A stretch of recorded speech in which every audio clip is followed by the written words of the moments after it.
Hey team, welcome back to another episode of Ask Top, sponsored by MentorMilitary.com. I'm your host, Command Sergeant Major Retired Mark Garrett, and today we're going to talk about how to voice your concerns, seek solutions, and or submit a complaint to your chain of command and obtain positive results.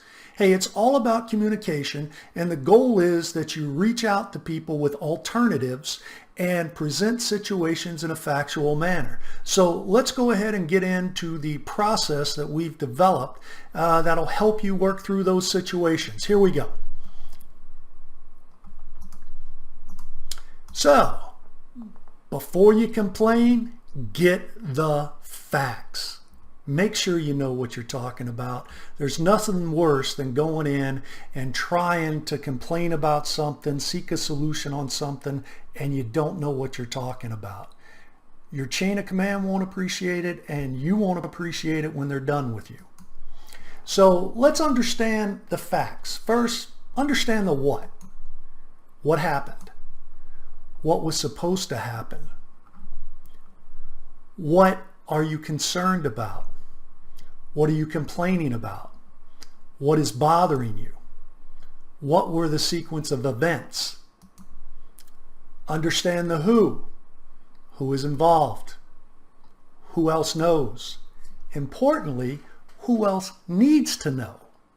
That can be a critical factor. Understand the when. When did it happen?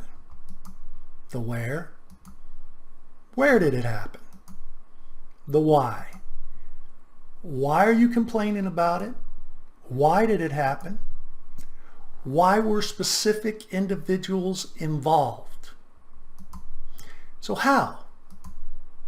How do you want to resolve it? So we've gone through the who, what, when, where, why, and how. Now let's ask ourselves some other questions. Was it illegal, unethical, immoral, or unsafe? Remember that question we asked about who else needs to know? Well, maybe this is an issue for the commander. Maybe it's an issue for the IG. Maybe it's an issue for JAG. Who else needs to know?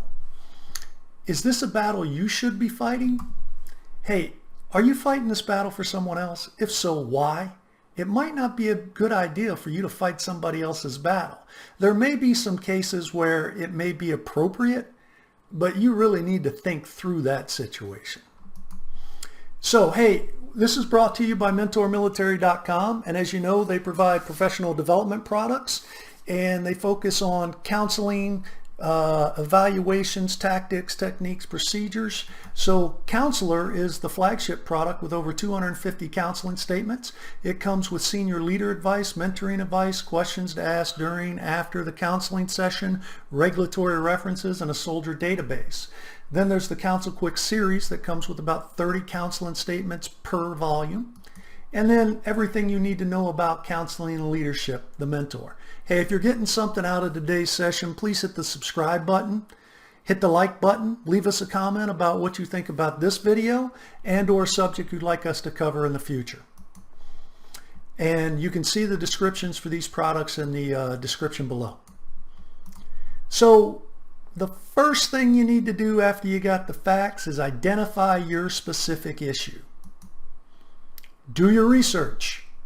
Read the regulation. Look for keywords. Will not, may, could, should. At the commander's discretion. How have issues like this been resolved in the past? Is there an exception to policy? What is an exception to policy? Well, that means that the commander may be able to make an exception.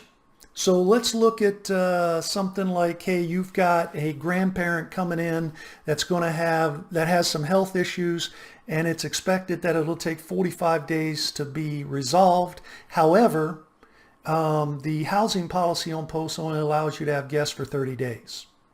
So you request an exception to policy to have your grandparent stay with you for 90 days. The commander grants that exception to policy. And after 90 days, if that grandparent still needs to be there, you can request another exception to policy before the first exception expires. So it's a good way of asking the command to look at things through a different lens, because sometimes they do have flexibility. Your attitude and tone is incredibly important. You got to be calm, even-tempered. Don't be emotional or demanding. Don't try to intimidate anybody. It just doesn't work. All it does is send the wrong message, cause some heartburn and some hard feelings, and nobody wins. The bottom line is you just might tick somebody off in a position of power or authority who might be a vindictive individual, and just because they can, you might not get what you're looking for. In fact, you might not get anything of what you're looking for. So treat people like you want to be treated. What should your goals be? Have your concern heard by the right person or agency. Don't waste people's time if they're not the right person. Gain credibility with the individual you're talking with by being factual, courteous, and professional.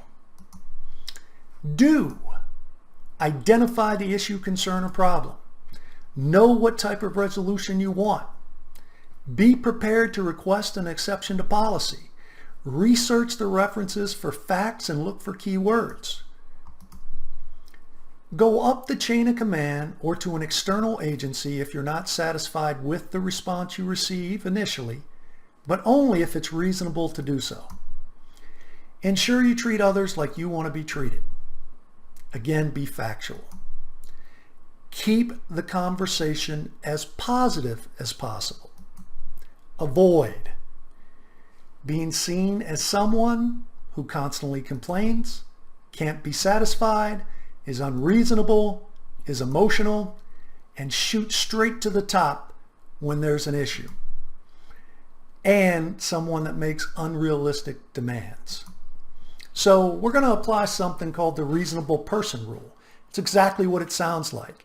If a disinterested third party was to review a situation, would they find the actions taken by either party to be reasonable?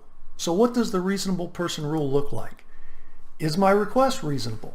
Did I receive a reasonable response? Is my concern or issue worth continuing up the chain of command? Is this concern a battle I really need to fight? Are you fighting someone else's battle on their behalf? If so, why? We discussed that earlier. So the reasonable person rule will help you walk through the situation and ensure what you're requesting is reasonable. And if another party looks at it and the person you're complaining to is not being reasonable, trust me, that'll shine through too. So let's cover or look at what we covered.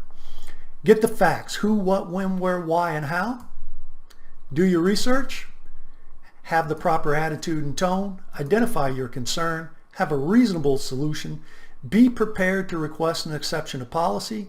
Go to the proper person or agency. Gain credibility and apply the reasonable person rule. Understand that everything has second and third order consequences. It may have consequences for you, but in some cases it may have consequences for others, like your soldiers. Make sure you don't inadvertently bring pain down on your soldiers by complaining in a way that brings attention to them that just makes it painful. Make sure you know what you're doing. Think through the process. Hey, I really appreciate you hanging around today, and appreciate it if you'd follow us on Facebook at Ask Top and at Mentor Military. Subscribe to the YouTube channel, and don't forget to visit the retail store at mentormilitary.com. Until next time, stay safe and stay healthy.